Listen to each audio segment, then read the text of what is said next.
يا الله استهداف وسجر البلد وين خبطوا؟ وين؟ وين الاستهداف؟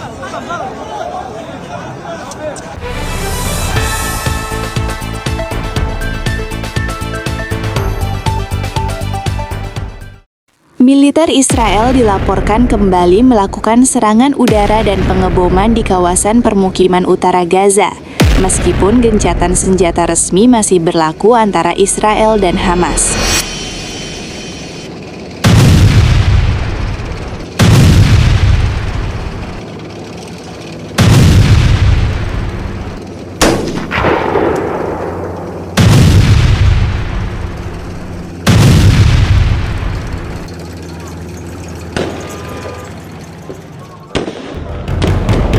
Target serangan ini bukan semata-mata area permukiman biasa, melainkan lokasi yang menurut intelijen Israel dipergunakan oleh anggota atau jaringan Hamas sebagai tempat persembunyian dan basis operasional mereka di tengah warga sipil.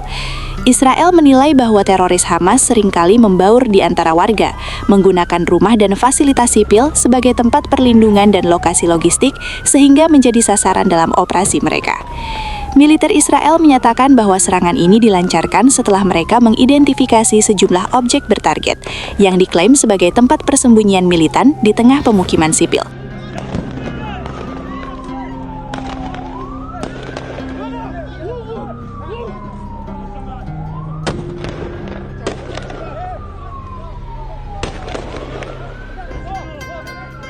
Israel menegaskan bahwa operasi dilakukan untuk melumpuhkan elemen bersenjata Hamas yang berupaya memperkuat posisinya di dalam jalur Gaza, meskipun gencatan senjata telah diberlakukan sejak akhir 2025.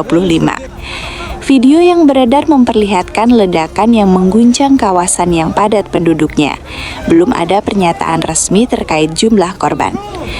Beberapa media luar negeri juga melaporkan bahwa meskipun gencatan senjata secara resmi berlaku, insiden-insiden seperti ini menunjukkan bahwa ketegangan antara Israel dan Hamas masih tinggi.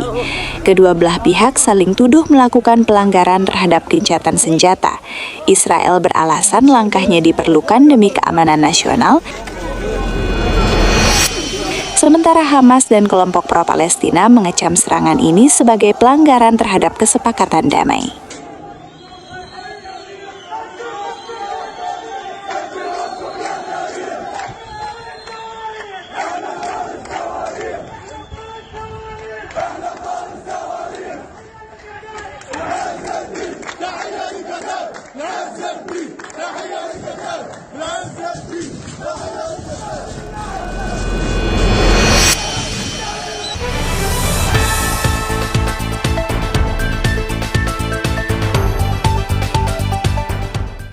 Di tengah situasi yang rapuh ini, Amerika Serikat kembali mengambil peran besar dalam upaya politik dan diplomasi.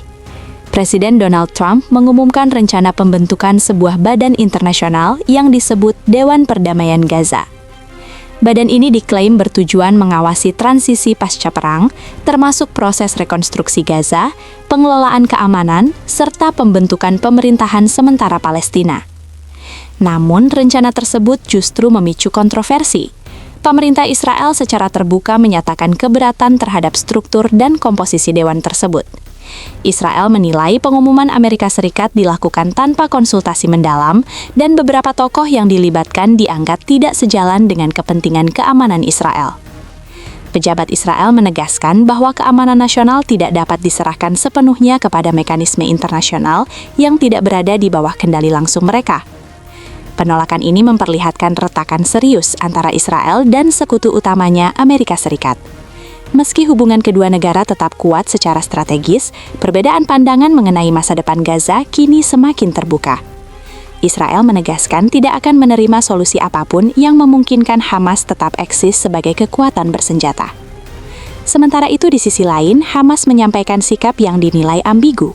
Dalam pernyataan resminya, Hamas mengaku terbuka terhadap transisi pemerintahan sipil di Gaza dan menyatakan kesediaan untuk tidak lagi menjalankan fungsi administratif. Namun, Hamas menolak tuntutan pelucutan senjata secara total dengan alasan bahwa persenjataan dianggap sebagai bentuk perlawanan terhadap pendudukan. Sikap ini menjadi salah satu hambatan terbesar dalam negosiasi lanjutan dan memperpanjang ketidakpastian masa depan Gaza.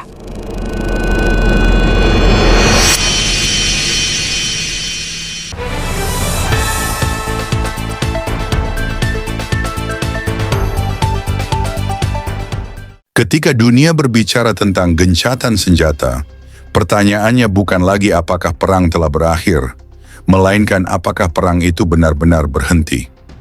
Ledakan masih terdengar di utara Gaza. Asap masih membumbung dari kawasan permukiman padat. Dan di balik istilah operasi keamanan, kembali muncul satu kenyataan pahit. Gencatan senjata belum tentu berarti perdamaian. Militer Israel mengklaim serangan udara terbaru mereka bukan menyasar warga sipil, melainkan jaringan Hamas yang disebut bersembunyi dan membaur di tengah pemukiman. Namun di sisi lain, warga Gaza kembali menjadi saksi dan seringkali korban dari konflik yang seharusnya telah mereda.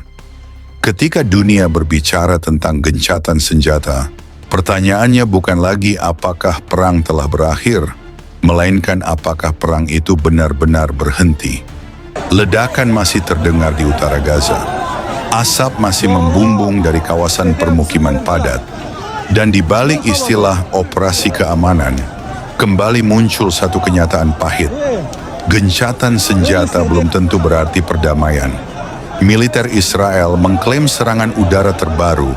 Mereka bukan menyasar warga sipil, melainkan jaringan Hamas yang disebut bersembunyi dan membaur di tengah pemukiman. Namun di sisi lain, warga Gaza kembali menjadi saksi dan seringkali korban dari konflik yang seharusnya telah mereda. Apa yang terjadi hari ini di Gaza menunjukkan bahwa konflik Israel dan Hamas belum benar-benar selesai. Ia hanya berubah bentuk dari perang terbuka menjadi rangkaian operasi terbatas, ketegangan diplomatik, dan perebutan pengaruh di panggung internasional. Di satu sisi, Israel menegaskan bahwa keamanan nasional adalah garis merah yang tidak bisa ditawar, bahkan ketika gencatan senjata masih berlaku. Di sisi lain, Hamas tetap bertahan pada sikap bahwa senjata adalah bagian dari perlawanan, bukan sekadar alat kekuasaan. Di atas semua itu, warga sipil Gaza kembali terjebak di tengah antara klaim militer, pernyataan politik, dan realitas hidup yang terus dibayangi ketidakpastian. Upaya Amerika Serikat melalui Dewan Perdamaian Gaza menunjukkan bahwa dunia tidak tinggal diam. Namun penolakan Israel terhadap mekanisme internasional ini memperlihatkan satu kenyataan penting. Tidak ada solusi yang bisa berjalan tanpa kepercayaan semua pihak. Selama perbedaan mendasar ini belum terjembatani, selama senjata masih dianggap alat tawar, dan selama keamanan satu pihak dibangun di atas ketidakamanan pihak lain, maka Gaza akan tetap berada dalam keadaan yang rapuh. Perdamaian bukan hanya soal menghentikan tembakan, tetapi tentang keberanian untuk membangun masa depan bersama, sesuatu yang hingga hari ini masih menjadi tantangan terbesar di Timur Tengah.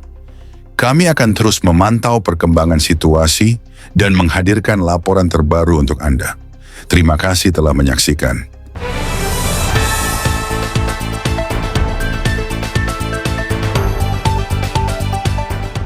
Di balik asap ledakan, perdebatan politik, dan tajuk berita yang saling bertabrakan, ada satu kebenaran yang sering terlewat.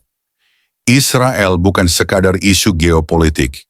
Ia adalah bagian dari rencana Allah yang belum selesai.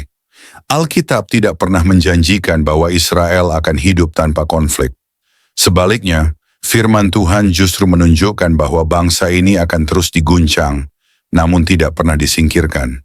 Tuhan berfirman, "Beginilah firman Tuhan yang memberi matahari menjadi terang pada siang hari, dan ketetapan bulan serta bintang menjadi terang pada malam hari. Jika ketetapan-ketetapan itu lenyap dari hadapanku, maka barulah keturunan Israel akan berhenti menjadi bangsa di hadapanku untuk selamanya." Yeremia 31 ayat 35 dan 36. Ini bukan janji tentang kekuasaan, melainkan jaminan keberlangsungan, bahwa selama matahari masih terbit, Allah belum selesai dengan Israel. Dalam konflik yang berkepanjangan, banyak orang bertanya, mengapa Israel selalu berada di pusat badai? Firman Tuhan memberi jawabannya. Tidak ada senjata yang ditempa untuk melawan engkau akan berhasil, dan setiap lidah yang bangkit menentang engkau di pengadilan akan engkau buktikan bersalah. Yesaya 54 ayat 17. Ayat ini bukan pembenaran kekerasan, melainkan pernyataan bahwa Allah sendiri yang menjaga kelangsungan umatnya, bahkan ketika dunia menuduh, menekan, dan menghakimi. Tuhan juga tidak menutup mata terhadap penderitaan dan kehancuran. Namun Ia menegaskan bahwa pemulihan Israel adalah kehendak-Nya. Aku akan memulihkan keadaan umatku Israel. Mereka akan membangun kembali kota-kota yang runtuh. Aku akan menanam mereka di tanahnya, dan mereka tidak akan dicabut lagi dari tanah yang telah kuberikan kepada mereka. Amos 9 ayat 14 dan 15. Ayat ini tidak berbicara tentang kesempurnaan moral, melainkan tentang kesetiaan Allah pada janjinya sendiri. Maka ketika Israel berbicara tentang keamanan, itu bukan hanya soal politik atau militer, melainkan soal bertahan hidup di tengah dunia yang sering menolak keberadaannya. Namun firman Tuhan juga mengingatkan kita untuk tidak membiarkan kebencian menguasai hati. Tuhan mengasihi keadilan dan tidak meninggalkan orang-orang yang dikasihinya. Mazmur 37 ayat 28. Artinya, membela Israel secara rohani tidak berarti menutup mata terhadap penderitaan manusia lain, tetapi mempercayai bahwa Allah sanggup menegakkan keadilannya tanpa kehilangan belas kasih-Nya. Sejarah dunia tidak ditentukan oleh opini mayoritas, melainkan oleh firman Tuhan yang bekerja diam-diam, namun pasti. Dan di tengah keguncangan ini, satu hal tetap teguh. Allah setia pada perjanjiannya. Kiranya kita menilai peristiwa bukan hanya dengan emosi, tetapi dengan hikmat, kerendahan hati, dan takut akan Tuhan. Terima kasih telah menyaksikan. Tuhan memberkati. Dia itu Tuhan kami, Dia itu Allah kami. يا الله استهداف سكر البلد وين خبطوا؟ وين الاستهداف؟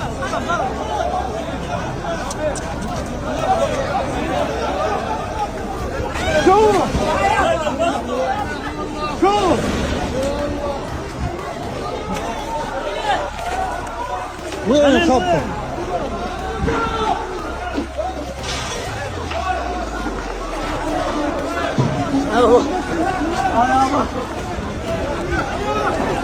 وين؟ ما حدش عارف وين الاستهداف؟ وين الخبطة؟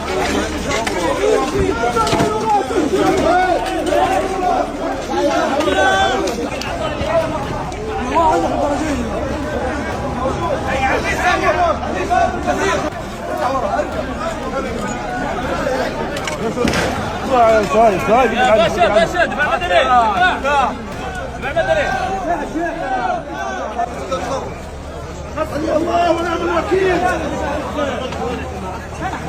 تعال تدخل يا ناس.